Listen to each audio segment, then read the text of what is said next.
Hello students, today I am going to start class 9th chemistry. In the chemistry part we already completed one chapter, that is matter in our surroundings, right? So this is the second chapter, is matter around us is pure. In first chapter we already discussed the physical properties of the matter, how the matters will be existing on the universe and what are the types of the matters, right? So just recall that all the concept what you learned in the first class. So in this chapter we are going to study about the some important concept, that is the pure substances. Pure substances. Describe a pure substance. What are the some characteristics of elements? List examples of characteristics of elements. How do we use these characteristics to classify the elements? On what basis we are going to be classify the elements? And next one is, what is the difference between the atoms and elements? Atoms and elements. And one more important concept, that is compounds. So these all concepts we are going to study in this class. So just recall the concept what you learned in the first chapter. Okay, what do you mean by matter? As you already know that anything that has mass and occupied space is defined as a matter. Matter is a substance that can have particular mass and which can occupy a particular space. So that type of the substances we are going to be considered as a matters. Matter may be invisible to eyes. All the matters is composed of discrete tiny particles called as atoms. The smallest particles of the matters are called as atoms. Okay. So matter is anything that has both mass and volume. The mass and volume of the matter is completely depend upon the size of the substances or size of the object. Matter has energy. And next one is, matter is everything around you.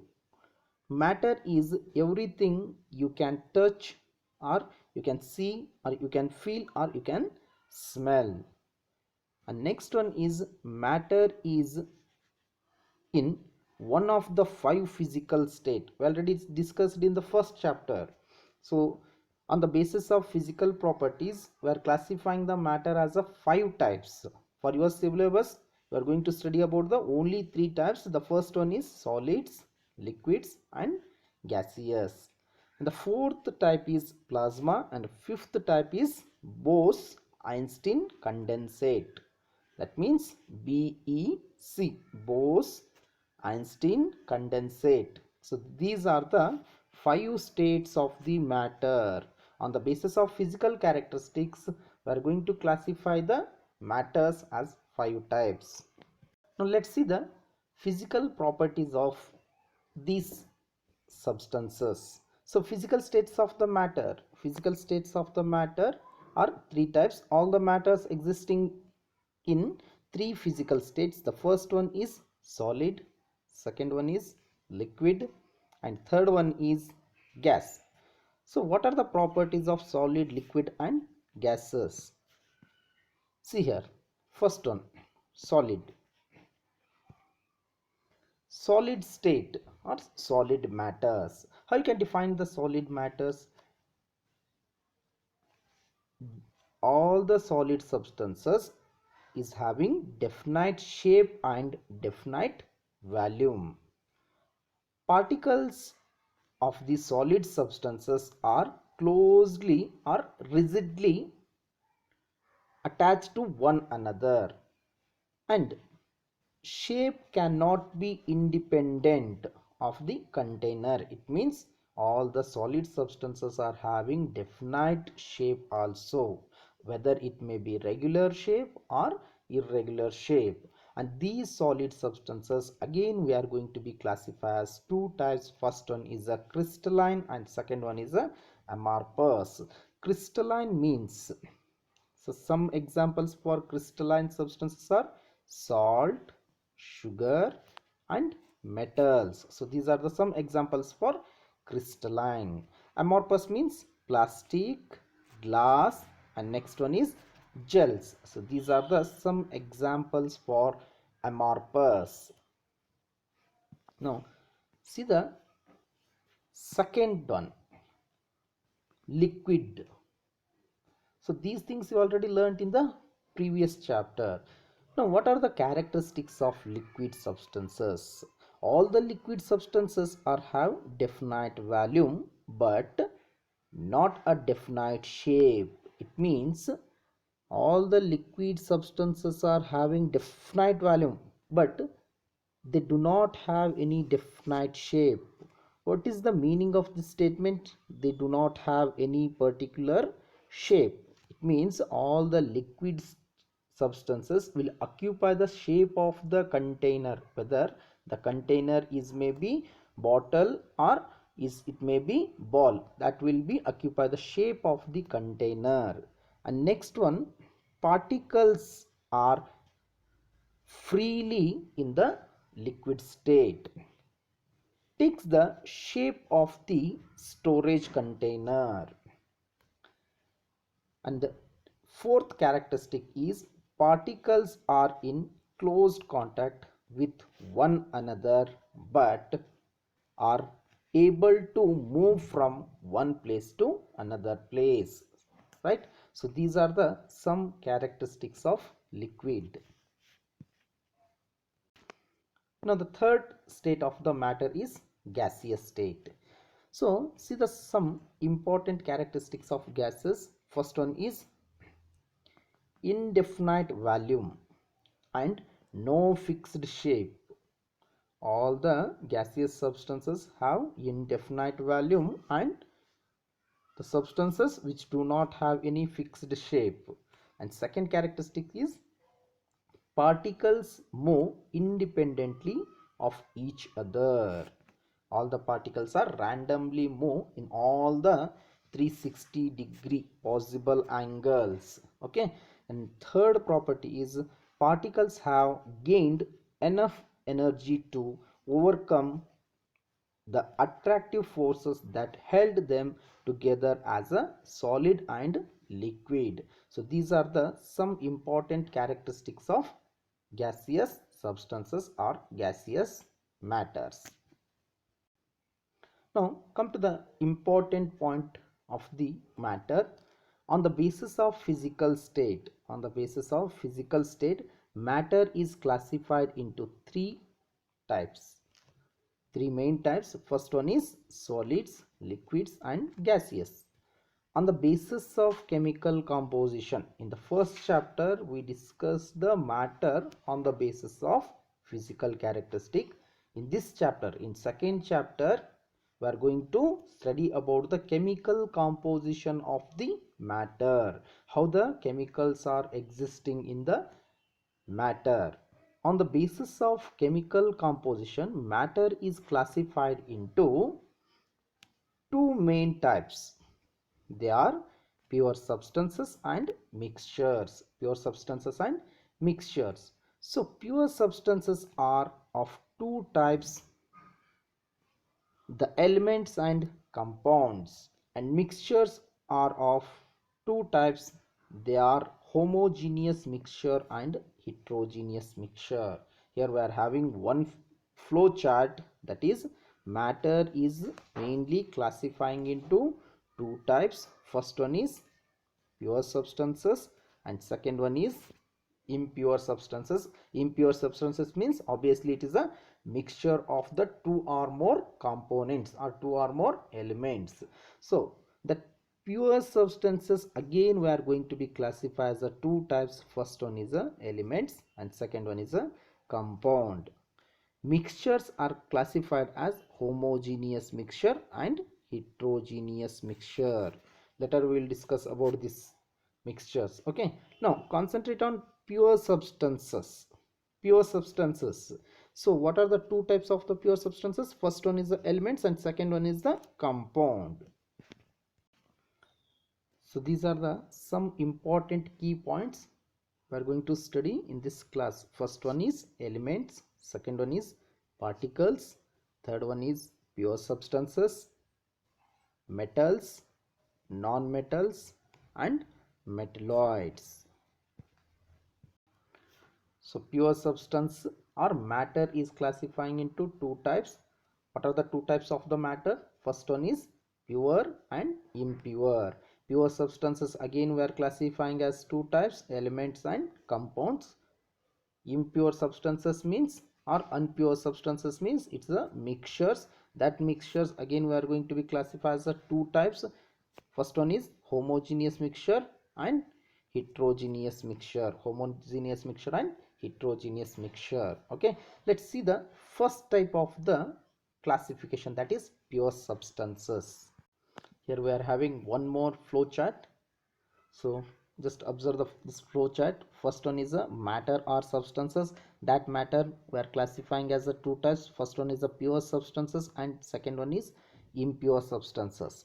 The pure substance is again classifying into two types. First one is element and second one is compounds.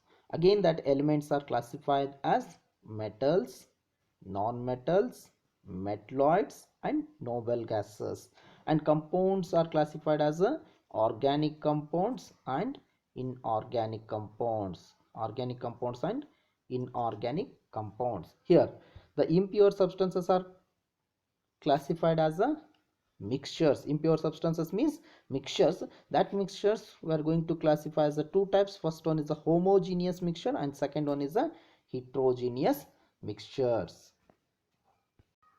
Okay, let's see the first main concept of your chapter, that is pure substances. So what do you mean by pure substance? For an ordinary or common person, a pure substance means that it is free from the adulteration. Adulteration means undesirable impurities which is added with the substances. So that undesirable impurities which are added either purposely or get mixed with the in the form of the compounds also. For example, if you go to the shop and ask some ghee or oil, whether that ghee and oil is free from the impurities. No, most of the oils are in the state of the impurities. It means you are going to observe various type of the oils. And next one, most of the doctors are suggest walking on the early morning. So what we are breathing air, whether it is pure or not? No, air is also a combination of the various type of the gases like oxygen, carbon dioxide, nitrogen and some dust particles like vapor and moistures are completely mixed in the air. So in the point of these things, the pure substances means a portion of the matter that has definite chemical and physical properties.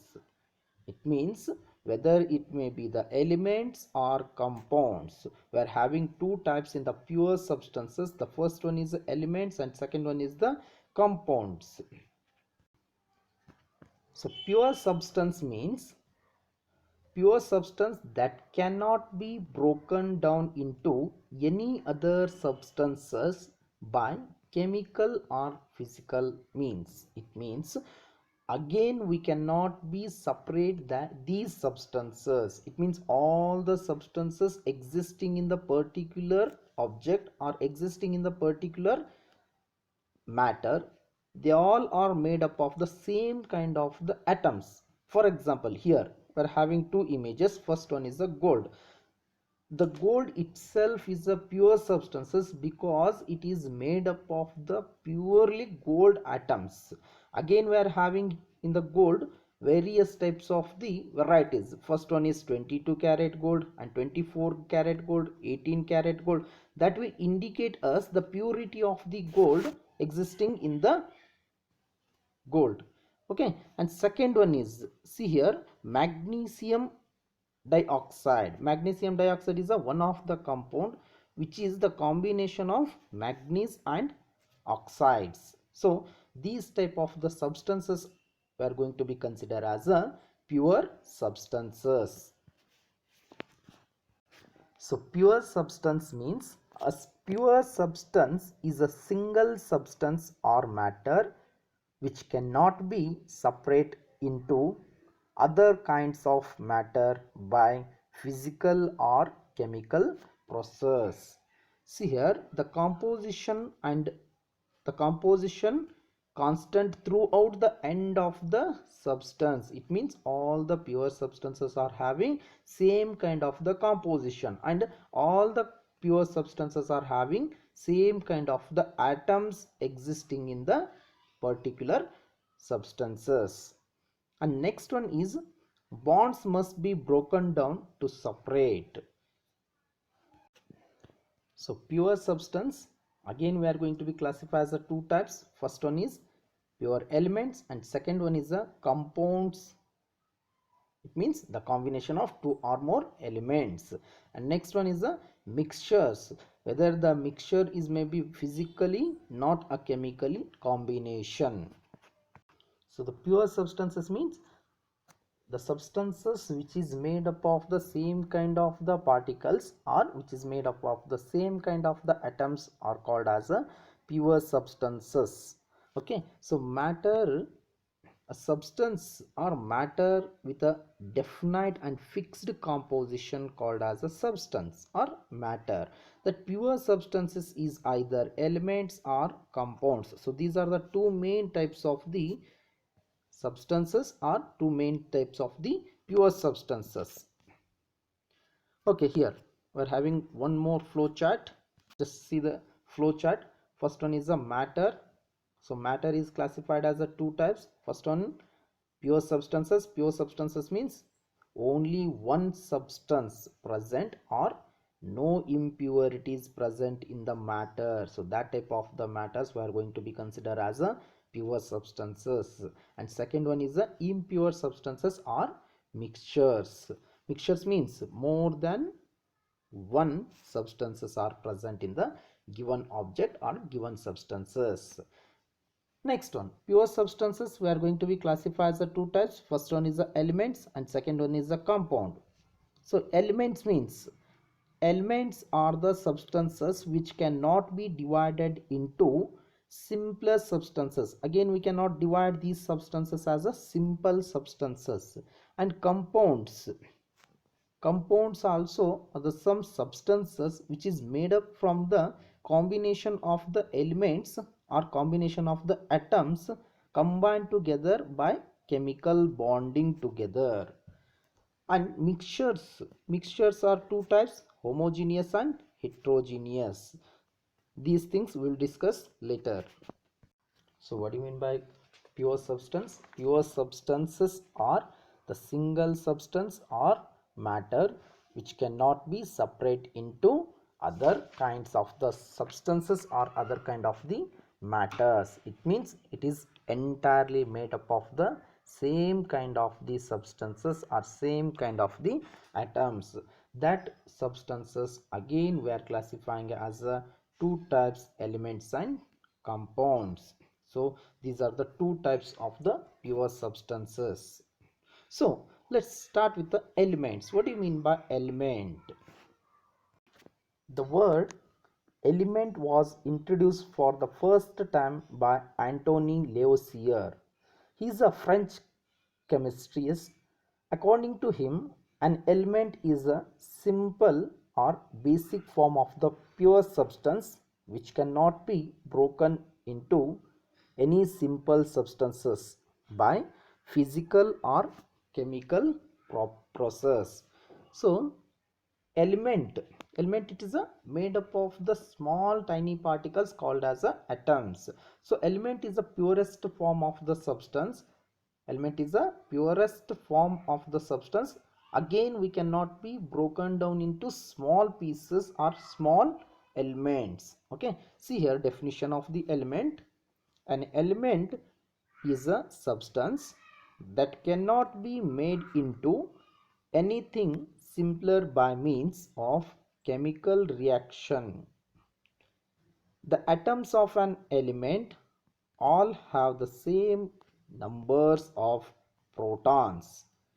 There are over 100 different elements and they are arranged in the periodic table. It means approximately at present now we are having 121 elements present in our modern periodic table.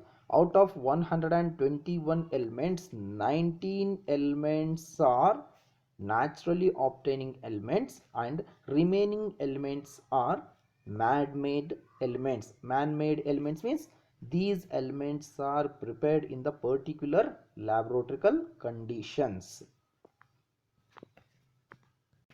So see here some characteristics of elements. Elements are made up of matter. Single type of the elements or single type of the atoms are existing in element. So how you can define the atom? The smallest particle of an element that still retain the properties of that element. It means the entire property of the element is based on the atoms only. So each and every element is made up of the smallest particles. That smallest particles we call it as the atoms. So all the atoms of element have the same number of protons. And next property is cannot become another element by broken down or chemical reaction. See here some of the examples are given for elements. First one is diamond, second one is gold. So this is diamond, second one is gold, third one is tin, and fourth one is a sulfur. So these are the some of the examples for elements, and all these elements are made up of the same kind of the particles, and that particles we call it as a atoms. All these elements are made up of the same kind of the particles. So Antony Lavoisier, he is the scientist who introduced the concept of element. According to him, the definition of the element is element as a substance that cannot be decomposes means broken down or breaks down into two or more simplest compounds. So decomposes into simple substances by chemical process or chemical means. And next one is created a table of 33 of the noun element. At that time he introduced or he make a table of the elements of 39, grouped all the elements into four categories. The modern periodic table what we are observing in the nowadays that have four types of the blocks: S block, P block, D block and F block. But at the time of the Antony Lavoisier, he identified only 33 elements and listed and categorized that elements into four types on the basis of their physical and chemical properties. These concepts you are going to be study in the class 10th. So physical and chemical properties, he classify the elements as a gaseous substances or gaseous elements, non-metals, metals and earth elements. Okay, Antony Lavoisier. Antony Lavoisier is the father of modern chemistry. So Antony Lavoisier, he is the father of modern chemistry. We have one more important scientist, that is John Dalton. The latest studies by Dalton have shown that The simplest form of matter is atom. In the light of this, the definition of element has been modified and defined as the pure substances which is made up of one kind of the atoms only. So Dalton is the one of the most important scientists. He introduced the one important concept, that is atoms existence of the atoms in the particular element. So this is the modern periodic table. In this modern periodic table, all the elements are arranged in the increasing order of their atomic number as well as the increasing order of their atomic masses. Arranging all the elements by their atomic number and their atomic properties. So the first element is hydrogen, second one helium, this is lithium, fourth one is beryllium, boron, carbon, nitrogen, oxygen, fluorine, neon. So these are the some elements which is exist in our modern periodic table. Around 121 elements are present. Out of these, 90 elements are naturally obtaining elements and remaining elements are man-made elements. Okay, let's see the properties of elements. So elements means what? Elements are the purest form of the substances. All these elements are made up of the same kind of the atoms. Now see the properties of the atom. First one is, we can identify elements by itself. First one, each has its own special characteristics. These properties do not depend on the amount of. The first one is physical properties, whether the density of the element is different from element to element. And next one is a chemical properties. Chemical properties also different from element to element.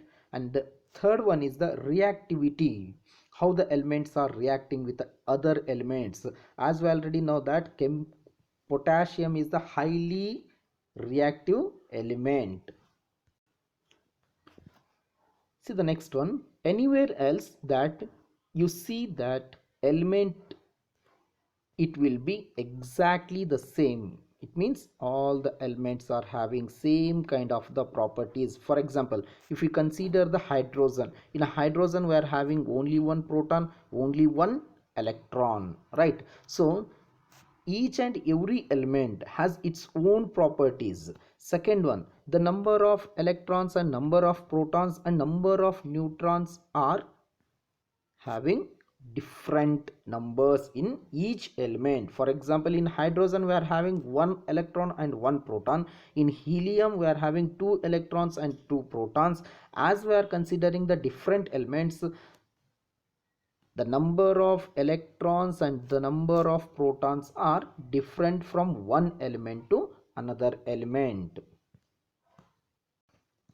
Next one, an element is a pure substance that cannot be broken down into a simple substances by its chemical or physical properties. Again, we cannot be classify these elements, or we cannot be decompose the elements on the basis of physical or chemical properties. All the elements are pure substances because it is made up of the same kind of the atoms. Next one, so atoms are elements, substances that is made up of the one kind of the particles or one type of the particles.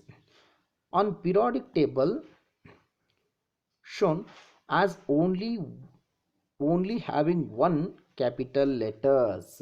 Some of the elements were representing with a starting letter of the name of the element. For example, hydrogen is represent with the H, helium represent with the He, oxygen represent with the O, nitrogen represent with the N. So the name of the elements which is start from the first letter. And some more elements, the name is actually start from the originated places. For example, sodium, the actually the first letter of the sodium is S, but we are going to denote that sodium with the symbol Na, right? Potassium, P is the first letter of the potassium, but it is represented with the letter K. So these are the some properties of the elements. So how you are going to be differentiate the elements on the basis of reactivity to acids, bases and water. How the elements are reacting with the acids, bases and waters. On the basis of the reaction, we are going to classify the elements. Second one, on the basis of its density. Most of the elements are having less density and some of the elements are having more densities. And next one is the conductivity. On the basis of conductivity also we are classifying the elements. And next, fourth characteristics is malleability. It means on the basis of the malleability, so as the metals, most of the metals are having the characteristics that is malleability, and non-metals and metalloids do not have the characteristic of malleability. And next one, ductile, luster, state of the matter and boiling point, right? So all these things, on the basis of all these things we are going to be classify the elements. And next one is the color, hardness, texture and flammability. So these also some of the factors which is going to be observed on the classification of the elements. Okay, now the classification of elements on the basis of their characteristics, we are going to classify the elements as three types. First one is metals, second one is non-metals and third one is metalloids. So what do we mean by metals? The metals which are shiny and good conductors of electricity and good conductors of heat, and it shows the some properties like malleable and ductile. Metalloids are the substances which have the properties of both metals and non-metals. Sometimes metalloids also called as a semi-metals, which shows the same kind of the properties of metals as well as a non-metals. So non-metals are the bad conductors of electricity and bad conductors of heat and do not have a shiny in nature. So this is the classification of the elements on the basis of their characteristics. Again, on the basis of the physical existence, we are classifying the elements as three types. First one is solid, second one is liquid and third one is a gaseous state. Let's see the properties of solid substances. You already know the properties or characteristics of solid substances in first chapter, right? So a solid is a state of matter with a fixed shape and volume. Particles are closely packed, so they cannot vibrate but not flow. It means all the particles existing in the solid state are tightly packed. It means rigid. The nature of the solid particles are rigid. The particles are tightly packed means it cannot be moved from one place to another place, right? And solids are rigid in nature. They cannot be compressed easily. So these are the some characteristics of solid. So the second one, some examples for liquid. Liquid is a state of the matter with a definite volume but no fixed shape. All the liquid substances are having definite volume but it do not have any fixed shape that will be occupy the shape of the container. So see here some examples are given. First one is oil, second one is water, blood, mercury. It is also one type of the liquid. And next one is the milk. So these are the some examples for liquids. And third one is a gaseous state. A gas is a state of the matter with no fixed volume and shape. It means all the gaseous substances which do not have any fixed volume, which do not have any fixed shape, right? So some example for gaseous are air, helium. Helium is also one type of the gas. Ozone is a molecule of the combination of the three oxygen atoms. So three oxygen atoms are combined together here and it forms a O3. O3 is a nothing but a ozone. And next one is a carbon dioxide. The combination of carbon and oxygen combined together and it forms a carbon dioxide. And last example is water vapors. So these are the some examples for gaseous state. So on the basis of their physical appearances, we are classifying the elements as three types. First one is the solid state elements and liquid state elements and gaseous state elements. On the basis of their chemical properties, we are classifying the elements as three types: metals, non-metals and metalloids. Metals, non-metals and metalloids. This is the classification of the element on the basis of their characteristics. On the basis of their physical appearances, we are classifying the elements as three types: solid, liquid and gases. Now see the characteristics of metals, non-metals and metalloids. So in the modern periodic table, we can easily identify the metals and non-metals and metalloids. What we are representing the elements in red color, so these all are the metals. These all are metals. For example, lithium, beryllium, aluminium, sodium, magnesium. Next one, potassium, calcium, cadmium, titanium, vanadium, chromium, manganese, iron, cobalt, nickel, copper, zinc. So these all are the some examples for the metals, and these metals were representing with the red color boxes. So this is a what we are having here: 14 elements in the first row and 14 elements in the second row. This is also the examples for the metals. And non-metalloids were representing with the yellow color boxes: boron, silicon, germanium, arsenic. So these are the some examples for metalloids. And non-metals are represented with the blue colored boxes. For example, hydrogen is also one type of the non-metal. Hydrogen is also one type of the non-metal. The first non-metal is hydrogen. And next one is a helium, carbon, nitrogen, oxygen, fluorine, neon, phosphorus, sulfur, chlorine, argon. So these are the some of the examples for non-metals. Non-metals are the bad conductors of electricity and bad conductors of heat and bad conductors of and which do not have shine in nature. Okay, see here one more important point. What we are having these two rows, the first two columns, that is called as a S block elements. From third column to 10th element up to this one, so this is the D block elements, and last 6 columns are P block elements, and these two rows are F block elements. So this is the classification of the modern periodic table. First two columns are S block elements. It means first two column elements are belonging to S block elements.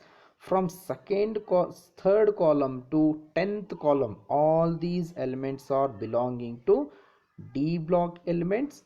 And from 11th to, it means 13th, this is the from 13th to 18th, all these 6 columns elements are belonging to P block elements. And finally the last blocks elements are F block elements, which is arranged in the bottom of the modern periodic table. So just recall the concept what you learnt. First one, what is an element? What is an element. Second one, what does it means to be pure, or how you are going to be define the pure substances. Third one, how are elements different from other materials? And fourth one, how are elements classified? How you are going to be classify the elements? On what basis you are going to be classifying the elements? First one, so elements means what? Elements are the purest form of the substances. Elements are the purest form of the substances which is made up of the same kind of the atoms, right? So what do you mean by pure substance? Pure substances are the matters which is made up of the same kind of the elements or atoms. And next one, how are you element different from the materials? See here, we are having answers. First one is a substance in which all of the particles are like is a pure substance. An element is a pure substance that cannot be broken down into anything simple by physical or chemical processes. Is called as a pure substances. And next one is each element has a unique set of physical and chemical properties. It means all the elements which is existing in the modern periodic table having different type of the chemical and physical properties. We are having different type of the physical and chemical properties for each and every element. And next one is the element are classified into two types on the basis of two categories. First one is a physical appearances and second one is a characteristics. On the basis of physical appearances, we are classifying the elements as three types. First one is solids, liquids and gases. On the basis of their characteristics, we are classifying these elements as three types. Again, the first one is metals, second one is non-metal and third one is metalloids. Let's see the characteristics of metals. So metals are solid at room temperature, but mercury is liquid at room temperature. Mercury and gallium and cesium are liquid in room temperature. And next one, in the metals all the atoms are very tightly packed to each other. It means we do not going to observe any interparticle space between these atoms. Next one, metals have shining surfaces. They have generally silver gray or golden yellow surfaces. This property is called as a luster. And next one is metals are the good conductors of heat and electricity. And the fifth property is metals are generally quite hard. So metals like sodium and potassium are soft in nature. Next one, metals are showing the one more important characteristics, that means malleable. What it means? It means that they cannot be beaten into form of the very fine thin sheet. For example, a fine aluminum foils used for wrapping different types of the food.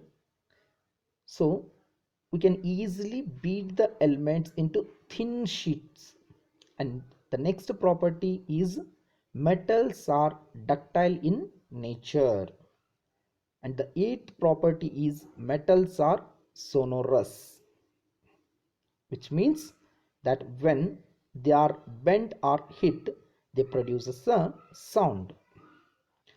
And metals have generally high melting and boiling point because the atoms what they are existing in the metals, they are tightly packed. That's why they are rigid in nature. Next one, the properties of the non-metals.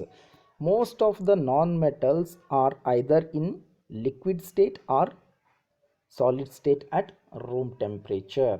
Non-metals are having different colors. Solids have generally dull surfaces. It means the non-metals which is in the form of solid are dull in surfaces. Crystals of iodine have bright lusters. So this is the one of the exception case in the non-metals. The crystals of the iodine have bright luster. It means it is have bright shiny surfaces. And the third one is non-metals are mostly poor conductors of heat and electricity, which cannot passes or which cannot allow the electricity to passes from one point to another point. And fourth property is most of the non-metals are soft, and most of the non-metals are non-malleable and non-ductile in nature. And the next property is non-metals are also not sonorous in nature. It means it cannot easily produces the sound as compared to the metals. And the last property of the non-metal is as compared to metal, the non-metals have very low melting and boiling point. So these are the some important characteristics of non-metals. And the last one is the metalloids. So metalloids are the intercombination of the metals and non-metals. There are a few elements which possesses the characteristics of both metals and non-metals. These are actually borderline elements, are known as semi-metals. So metalloids are the intermediate state of the metals and non-metals. So these are the some important characteristics of metals, non-metals and metalloids. We are classifying on the basis of their characteristics. Just observe this one. Here we are having six metalloids. These metalloids are exist in between the metals and non-metals. That's why we are going to be consider these metalloids as a borderline elements. Here boron, silicon, germanium, arsenic. So these all are the elements existing in between the metals and non-metals. Okay, now see the next concept of your chapter, that is compounds. So compounds are the substances. It is also pure substances. Compounds are the substances which is made up of two or more different elements by chemically bonded together. So compounds are the purest form of the substances. As we already know, the pure substances we are going to be classified as the two types. First one is the elements and compounds. Element is made up of the same kind of the atoms, but compounds are made up of the combination of the different elements. We are combining two or more elements. Here we are combining two or more elements by its chemical process, right? So compounds are the substances in which two or more different elements are chemically bonded together or combined together. Atoms of different elements are combined in the fixed and whole number of ratios when forming the compounds. So all the compounds, for example NH4, ammonium, or carbon dioxide, or water H2O. So in NH4 ammonium we are having one nitrogen atom and four hydrogen atoms. In carbon dioxide we are having one carbon atom and two oxygen atoms. As in water we are having two hydrogen atoms and one oxygen atom. It means each and every compound which is made up of the combination of different kind of the atoms combined together in the fixed and whole number of the ratios. For example, water is always contains equal parts of hydrogen, equal parts of hydrogen and oxygen. It means water itself consisting two hydrogen atoms and one oxygen atom. That's why the molecular formula of the water is H2O. So, a compound is a substance consisting of two or more elements chemically combined together. See here, we are having some examples for compounds. First one is sodium chloride. Sodium chloride itself, it is a combination of sodium and chlorine. Once we are combining sodium and chlorine, it will form a compound like sodium chloride. By the combination of hydrogen and oxygen, we get a water. So molecular formula of the water is H2O. Next one is copper, sulfur, oxygen. By the combination of all these three elements, we get a copper sulfate. Copper sulfate. Next one, carbon and oxygen. Once a carbon is combined with the oxygen, it forms a carbon dioxide. So these are the some of the examples for compounds.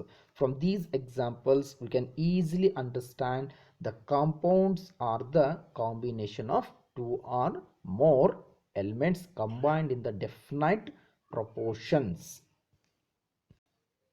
See the characteristics of compounds. First one, a compound has properties that are different from the properties of its element. For example, H2O.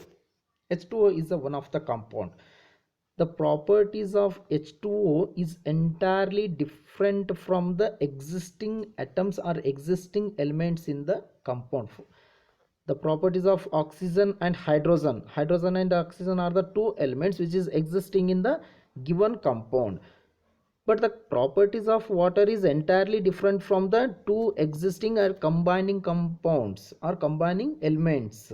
Okay, so this is the first characteristic or first properties. A compound has the properties that are different from the properties of its combining elements. The elements are having different properties when we are going to compare with the combination of its compound. Okay, see the second property. When a compound is formed, there is usually an exchange of energy. When a compound is formed, there is usually an exchange of energy in the form of heat energy or light energy or both with the surroundings. So this is the second property of the compound. The third property, a compound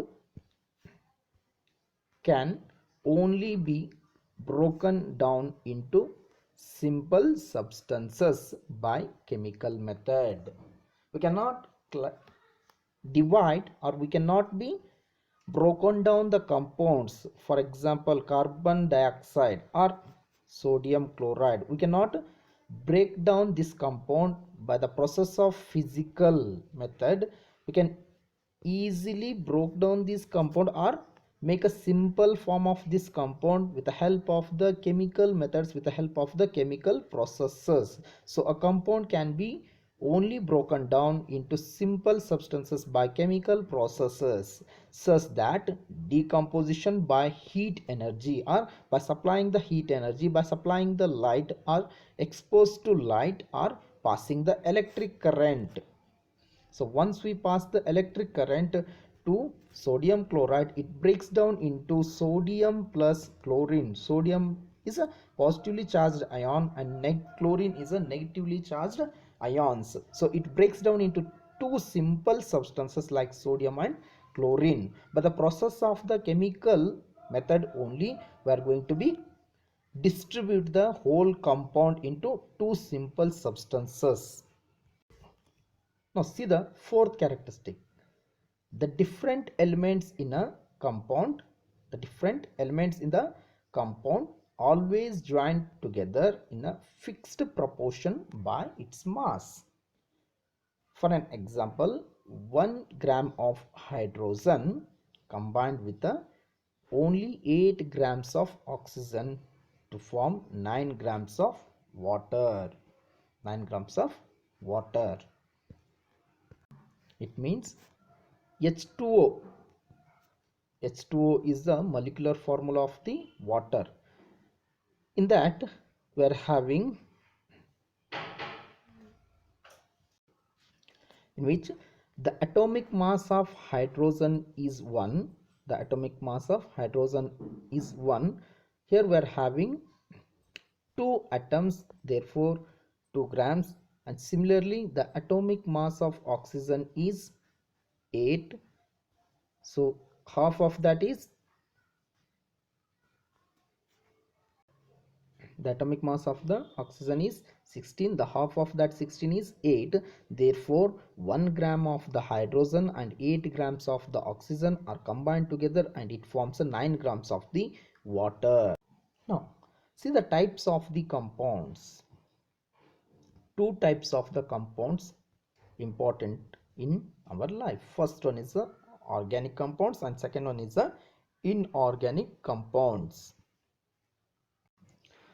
So we are classifying the compounds as the two types. First one is the organic compounds and second one is the inorganic compound. What do you mean by organic compounds? The word organic related to different organs of the living beings. Therefore, organic compounds are the compounds which is obtained from the living beings. It means whether it may be plants or animals. It has been found that all the organic compounds containing carbon atoms. That's why the organic compounds, the main element of the organic compound is carbon. So it has been found that all the organic compounds containing carbon as their essential component. The organic compounds are known as carbon compounds. Most of the organic compounds having carbon as a major element. For example, carbon, whether it may be carbon dioxide or carbon monoxide or methane, ethane, propane, butane, all these compounds, glucose, right, all these compounds are made up of the one important element or composed by one important element, that is the carbon. So that's why organic compounds are considered as a carbon compounds. Only few compounds do not have a carbon atom. And next one, inorganic compounds are laboratory compounds. These compounds have been mostly obtained from the non-living sources such as rocks and minerals. A few examples of inorganic compounds are common salt. Common salt means NaCl, sodium chloride, marbles, washing sodas, baking sodas, carbon dioxides, right? And next one is ammonia, sulfur, sulfuric oxide and sulfuric acids. So these are the some of the examples for inorganic compounds. Organic compounds are naturally obtaining compounds. Inorganic compounds are man-made compounds. These compounds are prepared in the laboratory conditions. Organic compounds are also called as a carbon compounds because most of the organic compounds are composed by the carbon atoms as a major element. See here some of the characteristics of organic compounds. Organic compounds always contain carbon and hydrogen. Carbon and hydrogen are the major elements of the organic compounds. Second one, other elements found in organic compounds includes oxygen, nitrogen, phosphorus and sulfur. These are the some of the compounds we are going to be observed in the organic compounds. So this is the second property or characteristics of the organic compounds. Third one, therefore the most of the common elements to appear in the organic compounds are in the form of CHNOPS. It means it is a short form of the existing compounds or existing elements in the organic compound. C means carbon, H means hydrogen, N means nitrogen, O means oxygen, P means phosphorus, and S means sulfur. So all the organic compounds are basically made up of all these elements like CHNOPS. Other elements do not appear, but these are the most common elements. Some of the other elements also included in the organic compounds. The most of the commonly used elements are carbon, hydrogen, nitrogen, oxygen, phosphorus, and sulfur are the most common elements existing in the organic compounds. So see the next one, inorganic compounds.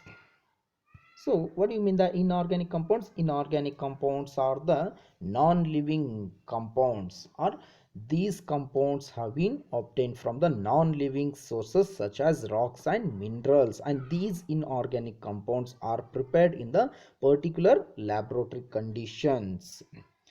So any compound that is not organic, it means that is not organic means which is obtained from the non-living things. There are inorganic compounds that contains carbon dioxide. They do not have carbon and hydrogen and therefore are not organic. Next one, we have already know that we already know the equation for water is H2O. The molecular compound or molecular formula of the water is H2O. Is water is an organic or inorganic compound? Water is an inorganic compound because we don't have a carbon atom in water. See some more important characteristics of inorganic and organic compounds. First one, characteristics of inorganic compounds or inorganic chemistry. Most inorganic compounds are ionic compounds. Second one, soluble in water. So most of the inorganic compounds are soluble in water. And next one, has a high melting and boiling point. So all the inorganic compounds are having high melting and boiling point. And next one, they are not flammable and are good conductors of electricity. So these are the some properties of inorganic compounds. Next, see some important characteristics of organic chemistry or organic compounds. First one is 90% of all compounds are organic. What we are having the compounds right now, most of the compounds, around 90% of the compounds are organic compounds. It is a compound made up of carbon atoms. So organic compounds are made up of the carbon atoms. It have low melting and high boiling point. Extremely flammable. It means all the organic compounds are highly flammable. Or organic compounds are soluble in non-polar solvent. So organic compounds are soluble in non-polar solvents. Okay, so these are the some characteristics of organic and inorganic compounds. See some examples for organic compounds. First one is oil, second one propane, third one methane. These are the some of the examples for organic compounds. First one oil, propane and methane. See the next slide. We are having some more examples for organic compounds here. Butane. Butane is also one of the example for organic compound. Lipids. Next one pigments. And the next one is a Methoxy is also one type of the organic compound. Butane, lipids, methoxy and pigments are some example for organic compounds. Here DNA is also one type of the organic compound. Medicines, what we are taking the medicines, no, these are also examples for the organic compounds. Lubricants, so these are some examples for organic compounds. Next, see some examples for inorganic compounds. First one is a carbon dioxide. Carbon dioxide is an inorganic compound. Water, nitrogen dioxide, salt. What is the general formula for salt? NaCl. Nitrogen dioxide, water, carbon dioxide and salts are the best examples for inorganic compound. And next one, copper is also one type of the inorganic compound. Copper is a inorganic compound. Iron is a inorganic compound. Next one, HCl, hydrochloric acid. Magnesium chloride, MgCl. Magnesium chloride is also inorganic compound. HCl is also inorganic compound because we don't have here carbon element or carbon atom. And next one, chlorine. Chlorine and lithium chloride. Chlorine and lithium chloride also the examples for inorganic compounds. Okay, so these are the some examples for organic and inorganic compounds. Now see the differences between the elements and compounds. First one, elements. Elements are such type of the substances. Elements are such type of the substances that cannot be broken down by its chemical process. But compounds are chemical species formed by two or more atoms together by chemical processes. In elements, we cannot easily classify or we cannot be easily broken down into its smallest components by its physical process, but compound itself is a combination of two or more atoms combined together with the help of their chemical processes. So this is the most important difference between the elements and compounds. See the second difference, each element contains a quiet atomic number or unique atomic number for every element. For example, hydrogen, the atomic number of hydrogen is 1, helium is 2, lithium is 3. Like this, we are having different atomic numbers and atomic masses for each and every element. But compounds are heteroatoms, heteroatomic molecules which do not have any particular atomic number. Next one, elements. Only 118 elements or 121 elements are present right now in the universe. But compounds are composed of two or more atoms of similar or dissimilar elements. Again, the compounds are classified as a mono compounds and dicompounds. It means monoatomic compounds and diatomic compounds, right? Next, fourth difference is they can form different types of chemical bonding depending on stability and electron configuration. But compounds covalent bonds, the compounds are always bonded with either covalent bond or ionic bond, and metallic bonds can be present in the compound. And the fifth one is oxygen, zinc, nitrogen and hydrogen are common examples for elements. Here we are having some common compounds, sodium chloride, calcium carbonate are some examples of compounds. And sixth difference is elements are always represented by symbols. Elements are always represented with specific symbols.